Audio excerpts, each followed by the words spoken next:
Good morning from Toli.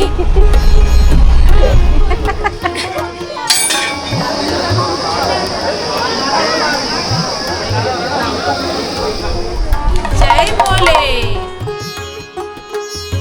তো বন্ধুরা, কল্পেশ্বর কেদার তো দর্শন হলো না। আমার প্রচণ্ড মানে আমি মেন্টালি ভেঙে পড়েছি যে আমার প্রোগ্রামে ছিল তুঙ্গনাথ দর্শন, তারপর কল্পেশ্বর কেদারে যাওয়া। তো সেই দুটো প্রোগ্রাম আমার এই ট্যুর প্ল্যান থেকে ক্যান্সেল হয়ে গেল, একটা শারীরিক কারণে আর একটা রাস্তার খারাপ কন্ডিশনের কারণে। তো ভীষণই আমি মানে ডিপ্রেসড হয়ে যাই। আর তারপর আমি আর পুরো রাস্তাতে আমি আর ভ্লগটাকে কন্টিনিউই করিনি। দু জায়গাতে লাঞ্চ হয়েছে, আমি লাঞ্চটাও ভালো করে করিনি, আমি লাঞ্চও করিনি। এমনকি সন্ধ্যাবেলায় সবাই টি ব্রেক নিয়েছে, আমি সেটাও করিনি। মানে আমি সত্যি আমার প্রচণ্ড মন খারাপ হয়ে গেছিলো যে দুটো জায়গা আমার ক্যান্সেল হয়ে গেল, আমি ট্যুরটাকে ইনকমপ্লিট রেখে যাচ্ছি। তারপর ডিসিশন নেওয়া হলো যে সোজা হরিদ্বার আসা হবে, কিন্তু হরিদ্বারের ডিস্টেন্স অনেকটাই, 260 কিলোমিটার ছিল। ওখানে যেতে প্রায় রাত 12টা বেজে যেত। তো তাই জন্য শ্রীনগরের কাছাকাছি জায়গাটার নাম হচ্ছে কীর্তিনগর। তো সেই জায়গাতে একটা হোটেল নিয়ে রাতে থাকা হলো। তো এই হচ্ছে আমার ঘটনা। Good morning from Tolly. আমরা এখন কীর্তিনগর থেকে বেরিয়ে যাচ্ছি নীলকণ্ঠ পাহাড় দেখতে। আর মাঝে রাস্তাটার ভিউ দেখো,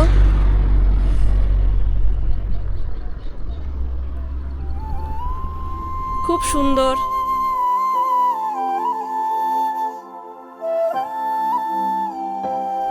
এই যে রাস্তার মধ্যে আমাদের গাড়িটা দাঁড়িয়েছিল, কারণ গুড্ডি শরীর খারাপ করছিল। চলো এবার উঠে পড়ি।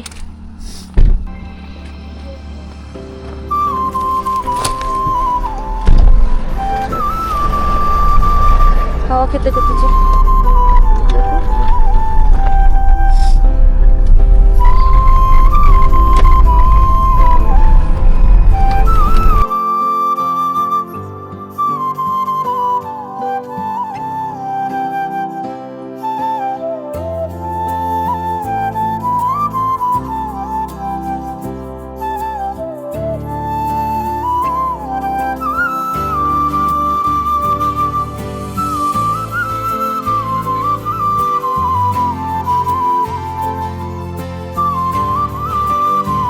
কীর্তিনগর থেকে নীলকণ্ঠ পাহাড়ের দূরত্ব প্রায় 113 কিলোমিটার, আর সময় লাগবে 3 ঘন্টারও বেশি। গঙ্গা নদীর ধার বরাবর পাহাড়ি সৌন্দর্য উপভোগ করতে করতে আমরা পৌঁছে গেলাম গরুড় চট্টি। ঋষিকেশ থেকে নীলকণ্ঠ পর্বত যাওয়ার পথে পড়ে 84টা চট্টি। সেই 84টা চট্টির সবার প্রথমে যে চট্টি পড়ে তার নাম হচ্ছে গরুড় চট্টি। কাশ্যপ মুনির কনিষ্ঠ সন্তান এবং ভগবান বিষ্ণুর বাহন হলো গরুড়। এখানেই এক পাহাড়ি চট্টিতে বসে গরুড় তপস্যা করত, সেই কারণেই এই জায়গাটির নাম গরুড় চট্টি। ঋষিকেশ থেকে নীলকণ্ঠ যাওয়ার পথে 10 কিলোমিটার পরই পড়বে এই গরুড় মন্দির। আর এই গরুড় মন্দির থেকে নীলকণ্ঠ পাহাড় পর্যন্ত দূরত্ব 18 কিলোমিটার। ঋষিকেশ থেকে নীলকণ্ঠ পাহাড়ের টোটাল ডিস্টেন্স 28 কিলোমিটার। গরুড় মন্দির দর্শন করে পথের দুপাশের সৌন্দর্য দেখতে দেখতে আমরা পৌঁছে গেলাম নীলকণ্ঠ পাহাড়ে। তাতে দেখো কত ধান চাষ হয়েছে ধাপে ধাপে ধাপে ধাপে, কি ভালো লাগছে দেখতে। মন্দিরে যাওয়ার আগে আমরা এখন মহাদেবের পুজোর জন্য নিয়ে নেব ডালা। अलग अलग रेट का है, जो आपका श्रद्धा हो वो ले ले। आज बता रहा हूँ, ये 150 का थाली है। और देख लेना कि ये नाग नागिन का जोड़ा होता है घर परिवार सुखी शांति के लिए। इसको सबसे पहले गंगा जल में डालना, उसके ऊपर चढ़ेगी गुलाब जल की शीशी, उसके बाद शिवलिंग में चढ़ाना, फोटो प्रसाद घर के लिए आएगा 150 में। और ये है परिवार के नाम से, ये 250 का थाली है। इसमें आदियोगी भगवान घर के लिए आएगा, चंदन का माला, डमरू, प्रसाद और चंदन टीका घर के लिए आएगा 250 का। ये भी 250 का, इसमें श्री यंत्र आएगा। श्री यंत्र, चंदन का माला, डमरू, प्रसाद और चंदन टीका। बताओ कौन सा लेगा?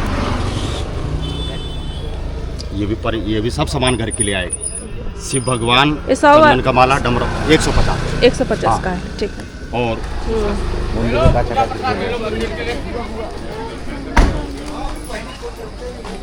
দুপাশে সব ঠাকুরের জিনিসপত্র, ডালা, পুজো সামগ্রীর দোকান।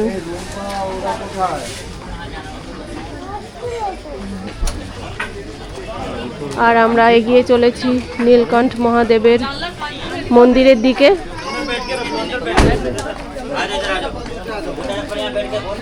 এই যে এখানে রুদ্রাক্ষ ফল রয়েছে, এই যে এখানে এগুলো কি আখরোট, এখানে হ্যাঁ আখরোটের দোকানে। এখানে রুদ্রাক্ষ, এখানে রুদ্রাক্ষ ফল রয়েছে। এখান থেকে রুদ্রাক্ষ ফল নেবো কয়েকটা, ঠিক আছে? এই দেখো রুদ্রাক্ষ গাছও আছে। হ্যাঁ রুদ্রাক্ষ গাছ ওখানে।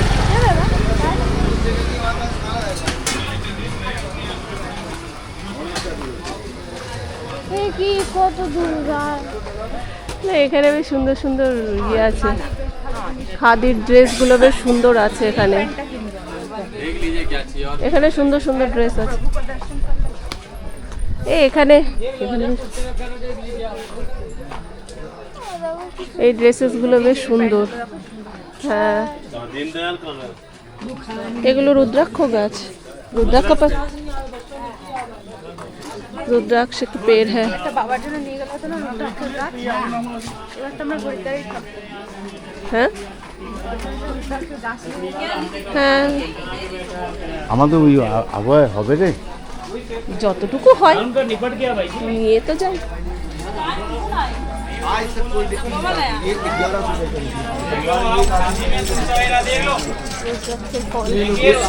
আরে দাঁড়া, ওই যে দেখো গাছ।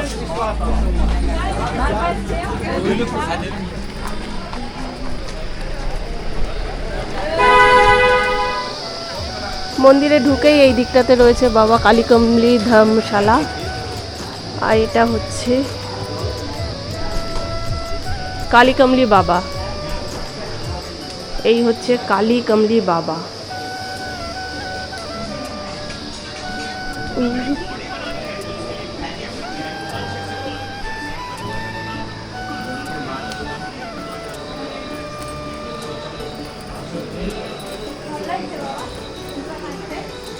এই স্লিপ করে যাচ্ছে তো আমার পা। হ্যাঁ ভালো লাগবে না কেন? মন্দির বার, এই যে মন্দিরে ওঠার রাস্তা।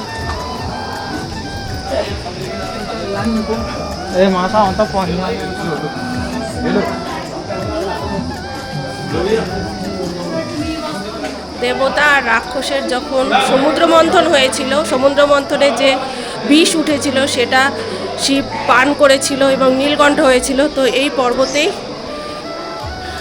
শিব ঠাকুর সেই গরল পান করেছিল বলেই এই মন্দিরের নাম নীলকণ্ঠ মন্দির।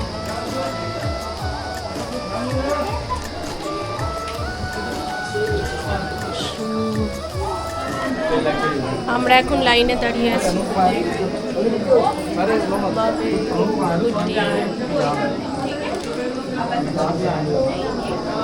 নীলকণ্ঠ মন্দিরের মুখ্য প্রবেশদ্বার, এটা হচ্ছে গেট নম্বর 4। এই যে মুখ্য প্রবেশদ্বার।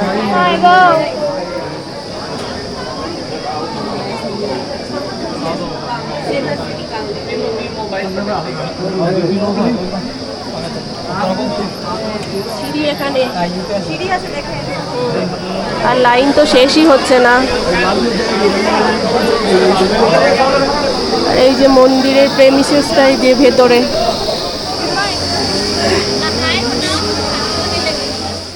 ভারতবর্ষে মোট 12টি জ্যোতির্লিঙ্গের মধ্যে নীলকণ্ঠ মহাদেব একটি। নীলকণ্ঠ মহাদেবের মন্দিরটি নরনারায়ণ পর্বতমালায় বেষ্টিত মণিকূট, ব্রহ্মকূট এবং বিষ্ণুকূট এই 3টি ভ্যালির মধ্যস্থলে অবস্থিত। অমৃত পাওয়ার জন্য দেবতা এবং রাক্ষসদের মধ্যে হয়েছিল সমুদ্র মন্থন। সেই সমুদ্র মন্থনে উঠে আসে 14টি মহার্ঘ জিনিস, এবং সেই 14টি মহার্ঘ জিনিসের মধ্যেই ছিল অমৃত এবং হলাহল বিষ। এই বিষ সমস্ত বিশ্বকে ধ্বংস করতে সক্ষম ছিল। মহাবিশ্বকে রক্ষা করার জন্য মহাদেব এই বিষ পান করে নিজের কণ্ঠে ধারণ করেছিলেন, যার ফলে তার কণ্ঠ নীলবর্ণ হয়ে যায় এবং এই কারণেই মহাদেবকে নীলকণ্ঠ বলা হয়ে থাকে। আর এই বিষের প্রভাব কাটানোর জন্য স্বয়ং মহাদেব পঙ্কজ এবং মধুমতি নদীর সঙ্গমস্থলে পঞ্চপর্ণী বৃক্ষের নিচে 60,000 বছর তপস্যা করেন, যেখানে অমরত্বের লোভে ভগবান বিষ্ণু সমস্ত দেবতাদের মধ্যে অমৃত ভাগ করে দেন। সেখানে এই সৃষ্টিকে, এই বিশ্ব ব্রহ্মাণ্ডকে বাঁচানোর জন্য মহাদেব গরল পান করে নীলকণ্ঠ হয়ে যান। এমন পবিত্র স্থানে আসতে পেরে নিজেকে সত্যিই পুণ্যবতী বলে মনে হচ্ছে। এবার বসা বসা, ওখানে বসিয়ে দাও, বসিয়ে দাও।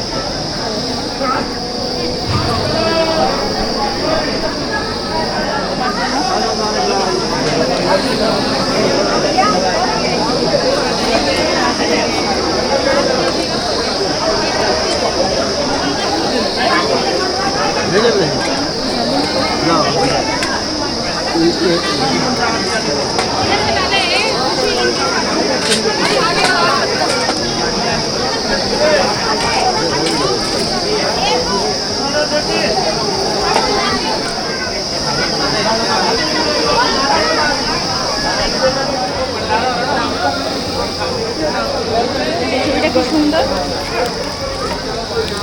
এটা ঘর ভালো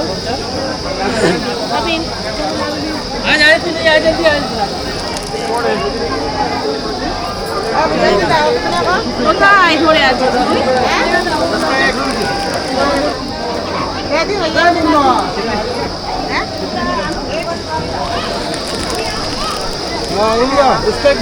অনেক দূর পর্যন্ত খবর গেছে, ঠিক আছে, কিছু একটা হবে।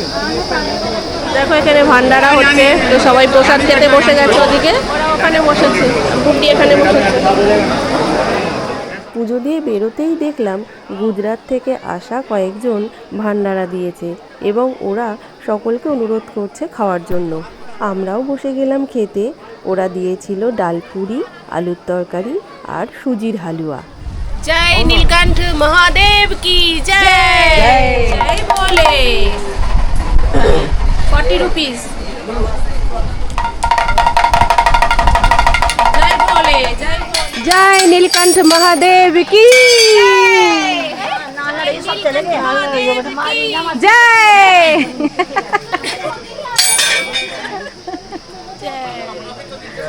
हाँ, कौन सी जगह से? चंदन नगर के आसपास? नहीं। कोलकाता में मेरी हर साल दुकान लगती है काली घाट पे। अच्छा अच्छा। दुर्गा पूजा, लक्ष्मी पूजा, काली पूजा पे दुकान लगती है रुद्राक्ष की। अच्छा वहाँ अच्छा आप संपर्क कर सकते हैं। काली घाट पे? काली घाट पे। अच्छा अच्छा। चंदन नगर में मेरी बहुत यारी दोस्ती है, मंडल अच्छा, लोगों में, अच्छा। पटेल लोगों में। चंदन नगर गंगा के उस पर है, इस पर जी। बैरकपुर है, हाँ। वहाँ पर मैं रहती हूँ।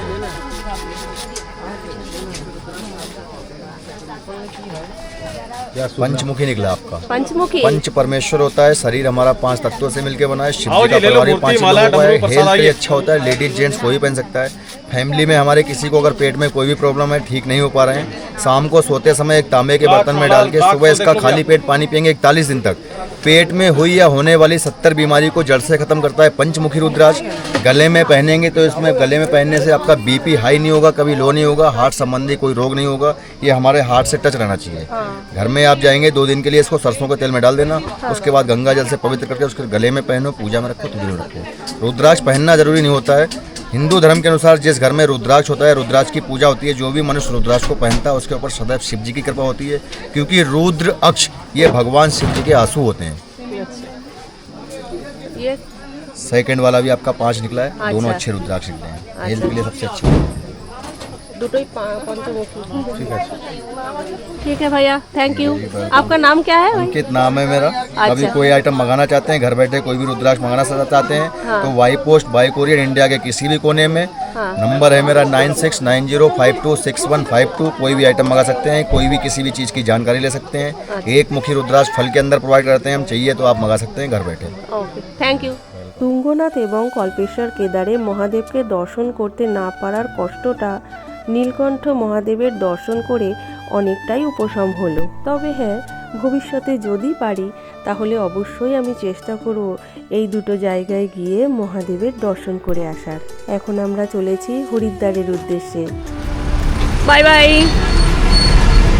আমাদের এই এক সপ্তাহ ট্যুরের সঙ্গী ছিল, বাই বাই হয়ে গেল আজকে হরিদ্বারে।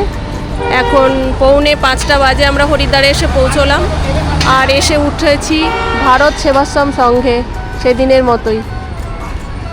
তো চলো ভেতরে যাওয়া যাক। এখানে আজকে আমরা এসি রুম নিয়েছি, এসি রুম 1000 টাকা করে পার রুম, আর এই হচ্ছে রুম পার রুম 3 বেডেড রুম 1000 টাকা করে। এই যে বেডশিট চেঞ্জ করা হচ্ছে, এই যে আমাদের সব মালপত্র, আর আমাদের দুটো ঘরের মধ্যে একটা সুন্দর রাস্তা রয়েছে যেখান দিয়ে আমরা এ ঘর থেকে ও ঘর যেতে পারবো। এই যে হচ্ছে আমাদের রুমটা, 3 বেড, আরামসে শুতে পারবো, কোনো অসুবিধা নেই। আর এদিকে বাথরুমটাও বেশ ভালো, বড় সড়ো। ও এটা হচ্ছে দুটোই আছে, কমোডো আছে, আর একটা আমাদের দেশি ইয়েও আছে, গিজার আছে, পরিষ্কার আছে, বাথরুম একদম পরিষ্কার। তো 1000 টাকায় এই রুমটা ঝাক্কাস। আগের দিন যে রুমটায় ছিলাম সে রুমটা ভালো ছিল না, 500 টাকা, আর এই রুমটা বেশ ভালো। তো চলো ফ্রেশ হয়ে নিই। রুমে বালিশ টালিশ সব কভার লাগাতে হবে, বেডশিট পাততে হবে। এখানে সব বেডশিট দিয়ে দিয়েছে, বেডশিটগুলো পাতবো। তো এখন ঝটপট ফ্রেশ হয়ে নিই, তারপরে একটু ঘাটের দিকে যাব। তো এই ব্লগটা এখানকার মতন